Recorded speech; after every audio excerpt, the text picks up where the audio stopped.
Hi friends, welcome back to another match preview and IPL League giveaway. As usual గా మీరు ఖచ్చితంగా ప్రతి video follow అవ్వండి. కింద మీ కామెంట్ బాక్స్ లో మీ ఇష్టమైన జెర్సీ గురించి కామెంట్ చేయండి. అలాగే మాది ఎలా ఉంది, మా ప్రివ్యూ ఎలా ఉంది, ఏమైనా అది కూడా మార్చుకోవాలా, ఏమైనా బెటర్ గా ఉంది, ఏమైనా పర్ఫార్మెన్స్ కొంచెం సజెషన్స్ ఇవ్వండి. దాన్ని బట్టి మాకు కూడా కొంచెం మీకు బోరింగ్ లేకుండా కొంచెం రాసుకుంటాం. అది సో గెలుచుకోండి. ఏం చేయాలి, మన ప్రతి వీడియో కమెంట్ చేయండి. ఒక జెర్సీ కదండి, చాలా టీ షర్ట్లు ఉంటాయి మన టీ షర్ట్స్ మనంతా కూడా ఫ్యాన్ టీ షర్ట్లు ఉంటాయి, చాలా T shirts, Pushpa the rule చాలా టీ షర్ట్లు బోర్డు గొప్ప గొప్పగా వీడియోలు ఇంకా మీకు పెట్టలేదు, అవన్నీ పెడతాం. ఇంకా తర్వాత వస్తే ఐపీఎల్ అయిన తర్వాత మొత్తం అంతా పడుకొస్తాం మీ దగ్గరికి. ఇంకా ఇవాళ second match, first match already preview చూడకపోతే మన కింద పైన ఐ బటన్లు ఇస్తాను, చూడండి అది కూడా. సెకండ్ మ్యాచ్ వచ్చేసి సిఎస్కే వర్సెస్ పంజాబ్, రెండు టీంలు మనయే. వాళ్ళకి ఆప్షన్ ఇస్తే వాళ్ళకి పంజాబ్ కావాలి అన్నారు. సర్లే సిఎస్కే ఓడిపోతుందని పంజాబ్ తీసుకున్నారు వాళ్ళు. లాస్ట్ మ్యాచ్ అలాగే పంజాబ్ అని తీసుకున్నారు. నా రెండు టీంలు నాయి అయితే పంజాబ్ తీసుకున్నాడు. అది బాయే బాగలేదు, మనం తీసుకున్నామన్న ఆనందం ఎవరి పిచ్చాడు ఆనందం. కారణం అదే మరి నీకు నా టీం నేను తీసుకున్న పంజాబ్, నేను తీసుకున్న 2 సార్లు 2 మ్యాచ్లు గెలిచింది, నేను తీసుకున్నాడు పోయింది. ఇప్పుడు రెండు అలా ఉంటది వాళ్ళే. ఇప్పుడు మనం 2 టీంలు తీసుకున్నాం, ఒక టీం వాళ్ళకి ఇచ్చామనుకో, మన మనసులో ఏముంటది, ఇది నా టీం అది నా టీమే, అరే పోలే ఈసారి పోయినా 2 సార్లు వస్తుంది అని ఒక ఆశ ఉంటది. ఆ టీం కూడా సపోర్ట్ చేసుకుని ఎలా మాట్లాడుతున్నారు చూడండి ఫ్రెండ్స్. నా బాధ ఏంటంటే నేను సపోర్ట్ చేసి గెలిచింది, నేను సపోర్ట్ చేసి ఓడిపోతుంది, అది నా బాధ. సరే చూద్దాం, ఇది చూద్దాం. మేము పంజాబ్ తీస్తున్నాం కదా, రేపు పొద్దున సిఎస్కి గెలుస్తుందని, మీ సిఎస్కి గెలుతుందని తల ఎలాగో ఏ తల లేకుండా ఆడుతున్నాడు. ఏముంది లాస్ట్ మ్యాచ్ జాతగా 30 కొట్టుకున్నాడు. 30 కొట్టుకుంటే 20 చెప్పింది ఈ సీజన్ తలాకి ఇచ్చాం, దిష్టి కింద వదిలేశారంట. బొంగులే ఏం ఆడుతున్నాడు అక్కడ అందరు ఫ్రెండ్స్.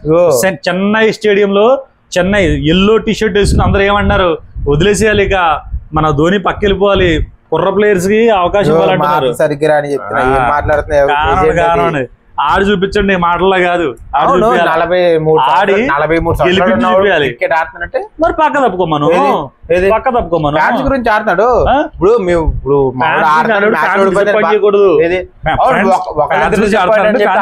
ఇప్పుడు ఒకళ్ళిద్దరి గురించి ఆలోచిస్తే మనం మిగిలిన అందరి గురించి ఏమైపోలే. అందుకే ఈ సీజన్ వదిలేసాను తల గురించి.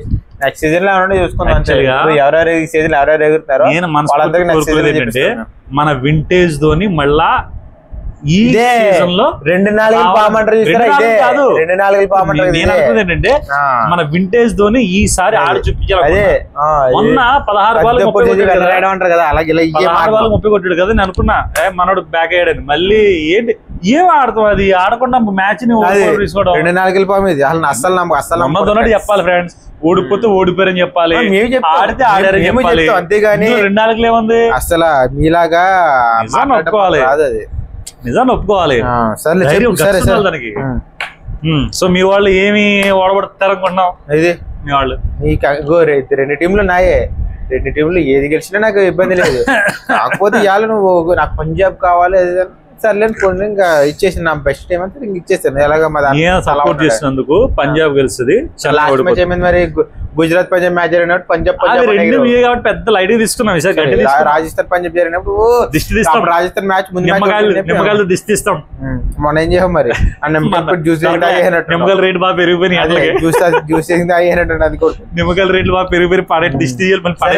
ఇప్పుడైతే మరి ఈ మ్యాచ్ లో లాస్ట్ మ్యాచ్ కొంచెం ఫెయిల్ అయింది, కానీ డెవన్ కాన్వే ఇచ్చాడు, రచిన్ రవీంద్ర వాళ్ళిద్దరు ఓపెనింగ్ అయితే ఈ మ్యాచ్ అయితే సక్సెస్ అవుతాను అనుకుంటున్నాను. మరి చేస్తారో చూడాలి. విజయ్ శంకర్ లాస్ట్ మ్యాచ్ లో హాఫ్ సెంచరీతో ఫామ్ లో ఉన్నాడు, బాగా ఆడాడు. ఇంకా రుతురాజ్ గైక్వాడ్ మన కెప్టెన్, గైక్వాడ్ కూడా కొంచెం బాగా ఆడితే మరి లాస్ట్ మ్యాచ్ కాకుండా కొంచెం బాగుంటది ఈ మ్యాచ్. చూడాలి, ఎగ్జైటింగ్ పంజాబ్ లో కాబట్టి ఎలా జరుగుతుందో మరి. బౌలింగ్ కూడా మన లాస్ట్ మ్యాచ్ ఖలీల్ అహ్మద్ కూడా ఫామ్ లో ఉన్నాడు. ఓపెనర్స్ ఎలా ఉన్నా గానీ మిడిల్ ఆర్డర్ కింద వస్తున్నటువంటి వడేదరా గానీ ఏంటి వడోదరా కాదు, వదేరా వాళ్ళ టీం గురించి వాళ్ళ పేర్లు తెలియదు ఫ్రెండ్స్. మనకి ఎందుకు, మనోళ్ళు కాదు వాళ్ళు, ఏదో ధర ఆ ధర ఈ ధర మ్యాక్స్వెల్ మనం సపోర్ట్ చేసినప్పుడు ఆటోమేటిక్ గా టీం అప్పర్ హ్యాండ్ వెళ్ళిపోద్ది. శ్రేయస్ అయ్యర్ పర్లేదు, మనోడు కాన్స్టెంట్ గా ఆడుతున్నాడు. లాస్ట్ టైం కొంచెం మిస్ అయింది కానీ ఈసారి మళ్ళీ వచ్చాడంటే వీళ్ళు ముగ్గురు చాలు నిలబడితే. దరిద్రం తగిలి ఈసారి కూడా నాకు తెలిసి చూద్దాంలే ఫ్రెండ్స్. మనం సపోర్ట్ ఎక్కడ దాకా ఎందుకు వాళ్ళు అంత కంటిన్యూ సపోర్ట్ చేసిన హైదరాబాద్ అదపదానికి వెళ్ళిపోయింది. అది వేరు, అప్పలు కొట్టుకోవడం అది వేరు. ఏమో ఎందుకు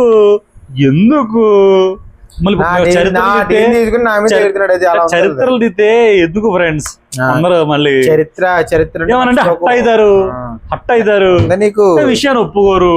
ఎందుకు ఇప్పుడు ఏదైనా మేము ఒప్పుకుంటాం, ఏదైనా సరే నిజాయితీగా ఉంటాం. మీలాగా డొంక తిరుగుడు మాటలు అలాంటివి మాట్లాడము. ఏదైనా సరే ఏమైనా ఫ్రెండ్స్ మనం ఒకరి కోసం నిలబడ్డామంటే అది మన టీం వాళ్ళ టీం అన్నది కాదు, 100% ఇస్తాం మనం. సో ఇప్పుడు పంజాబ్ ఫుల్ సపోర్ట్ ఇస్తున్నాం, ఖచ్చితంగా నిలబెడతాం, రేపు గెలిపిస్తాం. చూద్దాం ఎవరు గెలుస్తారు, రేపు చూద్దాం. దానికి ఎవరు గెలుస్తారని మీరు అనుకుంటున్నారు అది కూడా కింద కామెంట్ సెక్షన్ లో. అలాగే మీరు జెర్సీ గెలుచుకోవాలనుకుంటే మీరు ఏ టీం ఫేవరెట్ ఆల్రెడీ ఇంతకుముందు చెప్పాము. ఇన్నింగ్స్ మీద ఈ రెండాటి మీద ఎన్ని సిక్స్లు పడతాయో చెప్తే ఎవరైతే కరెక్ట్ గా గెస్ చేయగలుగుతారు. లాస్ట్ వీక్ లో ఎవరు కమెంట్ చేయలేదు, దాని గురించి చెప్పలేదు అసలు. నాకు తెలిసి ఎవరు వీడియో కరెక్ట్ గా ఫాలో అవ్వాలి, మొత్తం చూడట్లేదు. మీరు కరెక్ట్ గా చూస్తుంటే కనీసం ఎవరొకరు జెర్సీ గెలుచుకునే అవకాశం ఉంటుండే. సో ఖచ్చితంగా ఫ్రెండ్స్ మీరు ఇన్నింగ్స్ మొత్తం మీద ఎన్ని సిక్స్లు పడతాయో మీరు గెస్ చేయండి, జెర్సీ గెలుచుకోండి. సో వాళ్ళకి ఇదే చూద్దాం, చెన్నై పంజాబ్ రివ్యూలోకి వెళ్ళిన తర్వాత ఎవరిది అప్పర్ హ్యాండ్ చూద్దాం. సో మీరు ఖచ్చితంగా కామెంట్ బాక్స్ లో రెచ్చిపోండి, మీరు ఎవరు సపోర్ట్ చేస్తున్నారు చెప్పండి, జెర్సీ గెలుచుకోండి. ఓకే చూద్దాం. Thank you very much.